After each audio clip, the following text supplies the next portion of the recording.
بسم اللہ الرحمن الرحیم بسم اللہ اولہ و آخرہ۔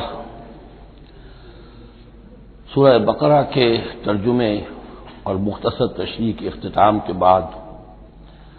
اب ہمیں مکی اور مدنی صورتوں کے اس پہلے گروپ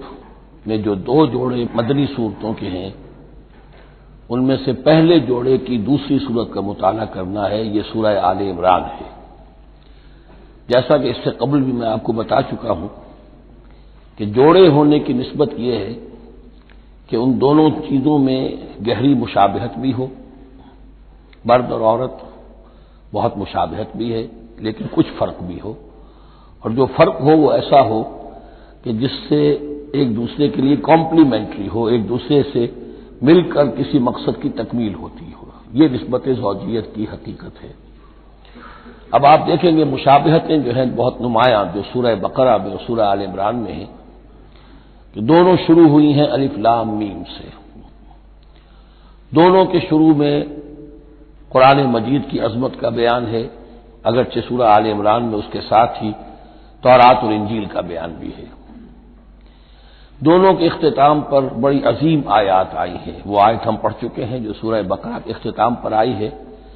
جو کہ ایک عظیم دعا پر مشتمل ہے۔ عظیم ترین دعاؤں میں سے اس کو شمار کیا جا سکتا ہے، ربنا لا تؤاخذنا ان نسینا واخطانا۔ سورہ آل عمران کے آخری رکوع میں بھی ایک جامع دعا آئی ہے، وہ 3-4 آیتوں میں پھیلی ہوئی ہے، بڑی جامع دعا ہے۔ پھر جیسے میں نے آپ کو بتایا کہ سورہ بقرہ میں بھی یہ سورۃ الامتین ہے، دو امتوں سے بحث کر رہی ہے، گفتگو کر رہی ہے، خطاب کر رہی ہے۔ یہی معاملہ سورہ آل عمران کا بھی ہے، لیکن یہ فرق ہے کہ سورہ بقرہ میں زیادہ گفتگو ہے یہود کے بارے میں، اور سورہ آل عمران میں زیادہ گفتگو ہے آل عمران کے نصارہ کے بارے میں۔ تو گویا کہ اس طرح وہ تکمیل ہو رہی ہے کہ اہل کتاب کا جو ایک طبقہ تھا اور اہم تر طبقہ تھا یہود، دینی اعتبار سے ان کی اہمیت زیادہ تھی، چاہے تعداد میں وہ کم تھے اور کم ہیں، لیکن یہ کہ دینی اعتبار سے ان کی اہمیت زیادہ رہی ہے۔ دوسرا طبقہ ہے یہ عیسائیوں کا، لیکن یہ کہ ان کا تذکرہ وہاں بہت کم آیا، یہاں آپ کو اس سورہ آل عمران میں زیادہ خطاب ان سے ملے گا۔ پھر جیسے سورہ بقرہ کا پہلا نصف جو ہے وہ 18 رکوعوں پر اور 152 آیات پر مشتمل تھا، اور نصف ثانی جو ہے وہ 22 رکوعوں پر لیکن 134 آیات پر مشتمل تھا، تو تقریباً مساوی دو حصے تھے۔ وہی کیفیت آپ کو یہاں ملے گی، بلکہ یہاں وہ بتمام و کمال ہے، دونوں حصے بہت مساوی ہیں۔ کل 20 رکوع ہے، 10 رکوع ایک نصف اول میں ہے، 10 رکوع نصف ثانی میں ہے۔ صرف ایک آیت کا فرق ہے کہ پہلے 10 رکوعوں میں 101 آیات ہیں اور دوسرے 10 رکوعوں میں 99 آیات ہیں۔ پھر جیسے وہاں 3 حصے ہیں نصف اول کے، ویسے ہی یہاں بھی 3 حصے ہیں نصف اول کے، لیکن یہاں رکوعوں کی تقسیم نہیں ہے بلکہ آیات کی ہے۔ پہلی 32 آیات میں تمہیدی کلام ہے، جیسے کہ 4 رکوع سورہ بقرہ کی، اگرچہ وہاں روح سکون ابتدا ہی سے یہود کی طرف ہو گیا تھا، یہاں روح سکون ابتدا ہی سے نصارہ کی طرف ہے، لیکن یہ کہ یہاں کی 32 آیات اسی طرح تمہیدی کلام پر مشتمل ہے جیسی کہ سورہ بقرہ کے 4 رکوع۔ پھر یہاں 31 آیات براہ راست خطاب ہے نصارہ سے، خاص طور پر حضرت عیسیٰ علیہ السلام کی ولادت کن حالات میں ہوئی، کیا ان کا مقام اور مرتبہ تھا، کیا ان کی اصل حیثیت تھی، پھر یہ کہ ان کے ساتھ کیا معاملہ ہوا۔ یہ حصہ نازل بھی ہوا ہے سن 9 ہجری میں، جو شامل یہاں کر دیا گیا ہے، حالانکہ اس سورہ مبارکہ کا اکثر و بیشتر حصہ جو ہے وہ سن 3 ہجری میں غزوہ احد کے بعد نازل ہوا ہے، لیکن یہ کہ یہ حصہ جو ہے 31 آیات پر مشتمل نازل ہوا سن 9 ہجری میں۔ نجران ایک بستی تھی عرب کے جنوب میں یمن کی طرف، اور وہاں عیسائی آباد تھے، تو وہاں کے عیسائیوں کے سردار اور ان کے جو بڑے لاٹ پادری تھے وہ کچھ 70 عیسائیوں کا ایک وفد لے کر آئے حضور کی خدمت میں مدینہ منورہ میں، بات سمجھنے سمجھانے کے لیے کہ آپ کس بات کی دعوت دے رہے ہیں، اور کئی دن مقیم رہے اور بات پوری سمجھ بھی لی، خاموش بھی ہو گئے، پھر بھی بات نہیں مانی تو حضور نے مباہلے کی دعوت دی، اس چیلنج کو قبول کیے بغیر وہاں سے چلے گئے، لیکن یہ کہ بہرحال انہوں نے جو ترتیب جس شدت کے ساتھ ہونی چاہیے تھی ان کی طرف سے وہ بھی نہیں کی، یہ شرافت کا انہوں نے مظاہرہ کیا۔ بہرحال یہ 9 رکوع یہ جو 31 آیات ہے سن 9 میں نازل ہوئی. یہی نوٹ کر لیجئے کہ سورہ بقرہ کی بھی ایک بات میں بتانے سے میں بھول گیا اس وقت کہ یہ جو سود سے متعلق احکام ہیں، جو رکوع ہے، جو 38واں رکوع ہے سورہ بقرہ، یہ بھی تقریباً سن 9 میں نازل ہوا ہے. گویا کہ وہ مشابہت بھی موجود ہے کہ اگرچہ سورہ بقرہ کا اکثر و بیشتر حصہ غزوہ بدر سے قبل نازل ہوا، لیکن اس میں بھی کچھ آیات وہ ہیں جو سن 9 ہجری میں نازل ہوئی ہیں اور سود کے بارے میں آخری حکم ہے. اسی طریقے سے یہاں جو یہ نجران کے عیسائیوں سے خطاب کے لیے جو آیات نازل فرمائی گئیں یہ سن 9 میں نازل کی گئی، لیکن شامل ہے سورہ آل عمران میں کہ جس کا اکثر و بیشتر حصہ سن 3 ہجری میں غزوہ احد کے بعد نازل ہوا ہے. پھر جیسے سورہ بقرہ کے نصف اول کا جو آخری تیسرا حصہ تھا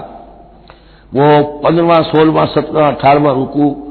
اس میں یہ کہ حضرت ابراہیم کا ذکر تھا، خانہ کعبہ کا ذکر تھا، اسی طریقے سے وہی بات یہاں ملے گی آپ کو. اور یہاں اب اہل کتاب کو دعوت دی گئی ہے اسی انداز میں جیسے کہ وہاں 16ویں رکوع میں سورہ بقرہ کے دی گئی ہے. یہ تیسرا حصہ جو ہے نصف اول کا یہ 38 آیات پر مشتمل ہے، بہت جامع آیات ہیں، بہت اہم آیات ہیں. اس کے بعد نصف ثانی شروع ہو جاتا ہے جس میں کہ یا ایھا الذین آمنوا، جیسے 19ویں رکوع سے شروع ہوا سورہ بقرہ میں یا ایھا الذین آمنوا استعینوا بالصبر والصلاۃ ان اللہ مع الصابرین. یہاں اب یہ 11واں رکوع جو ہے وہ شروع ہوگا یا ایھا الذین آمنوا اتقوا اللہ حق تقاتہ ولا تموتن الا وانتم مسلمون. یہ جو نصف ثانی کے 10 رکوع ہیں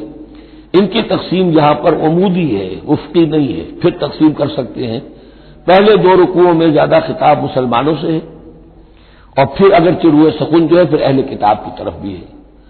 پھر 6 رکوع مسلسل ہیں غزوہ احد کے حالات پر مشتمل، جو مسائل سامنے آئے ان پر تبصرہ، جو مسلمانوں سے غلطیاں ہوئیں ان پر گرفت، آئندہ کے لیے ہدایات. تو یہ پورے 60 آیات ہیں تقریباً اور 6 رکوعوں پر پھیلی ہوئی ہیں. یہ سب کے سب یوں سمجھیے کہ قرآن مجید کا ایک مستقل باب ہے، چیپٹر ہے غزوہ احد اس کا عنوان ہو سکتا ہے. لیکن قرآن میں اس طرح سے چیپٹر بنائے نہیں گئے ہیں بلکہ یہ صورتیں ہیں کہ جو میں نے جیسا کہ ابتدا میں عرض کیا تھا تعارف قرآن کے ضمن میں کہ یہ مجموعہ خطبات الہیہ ہے، ایک خطبہ نازل ہو رہا ہے اور اس کے اندر جو مضامین آ رہے ہیں لیکن ان میں ربط اور ترتیب ہے. اس ربط اور ترتیب پر توجہ اب تک کم ہوئی ہے، لیکن اب اس دور میں قرآن حکیم کے علم و معرفت کا یہ پہلو بھی اب زیادہ نمایاں ہوا ہے کہ اس میں بڑا نظم ہے، نظام القرآن، اس کے اندر تنظیم ہے، اس میں آیات کا آپس میں ربط ہے، سورتوں کا سورتوں سے ربط ہے اور ایسے ہی یہ جو ہے الٹب کلام نہیں ہے. پھر آخری 2 رکوع وہ ان میں سے ایک تو جو ہے آخری رکوع وہ تو بہت ہی جامع ہے اور اس میں وہ عظیم دعا بھی آئی ہے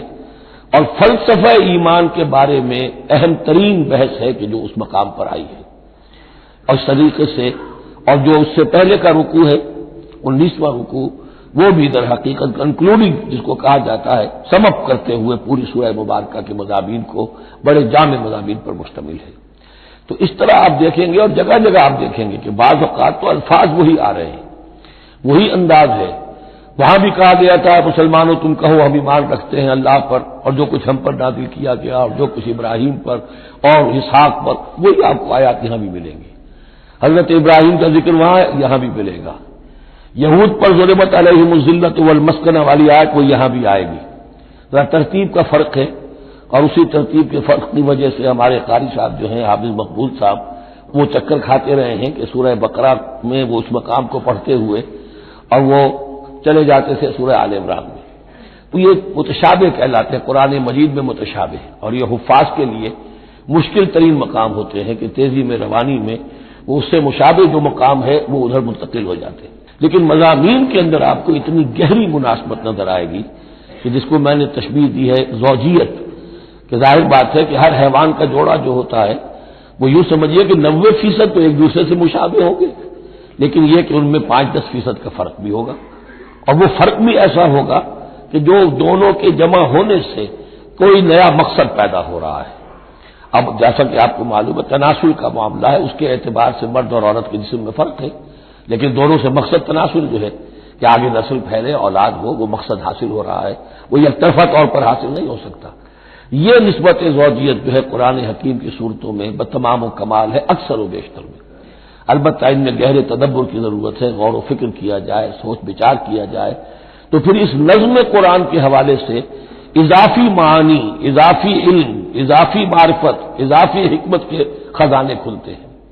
بس اسی پر اکتفا کرتے ہیں، اور اب اس کے بعد ہم اس سورہ مبارکہ کا، سورہ آل عمران کا، یہ اور یاد کر لیجئے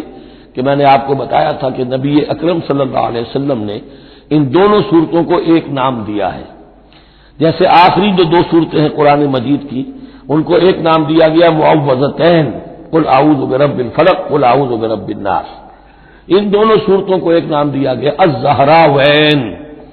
دو نہایت تابناک اور روشن صورتیں۔ تو یہ اس میں تمہیدی کلام میں بس اسی پر اکتفا کر کے اب ہم آگے مطالعہ شروع کرتے ہیں۔ الحمدللہ وکفی والصلاۃ والسلام علی عبادہ الذین اصطفی، خصوصاً علی افضلہم وخاتم النبیین محمد الامین وعلی آلہ وصحبہ اجمعین۔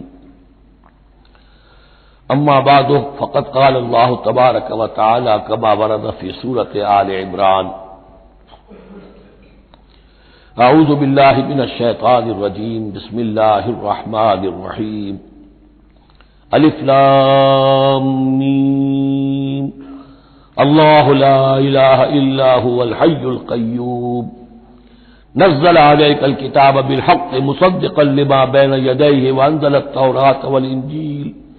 من قبل هدى للناس وانزل الفرقان ان الذين كفروا بآيات الله لهم عذاب شديد والله عزيز ذو انتقام، صدق الله العظيم۔ رب اشرح لي صدري ويسر لي امري واحلل عقدة من لساني يفقهوا قولي۔ اللهم ربنا الهمنا رشدنا واعذنا من شرور انفسنا، اللهم ارنا الحق حقا وارزقنا اتباعه وارنا الباطل باطلا وارزقنا اجتنابه، اللهم وفقنا لما تحب وترضى، اللهم ربنا انس وحشتنا في قبورنا وارحمنا بالقرآن العظيم، اللهم اجعله لنا اماما ونورا وهدى ورحمة، اللهم ذكرنا منه ما نسينا وعلمنا منه ما جهلنا، وارزقنا تلاوته آناء الليل وآناء النهار واجعله لنا حجة يا رب العالمين، آمين۔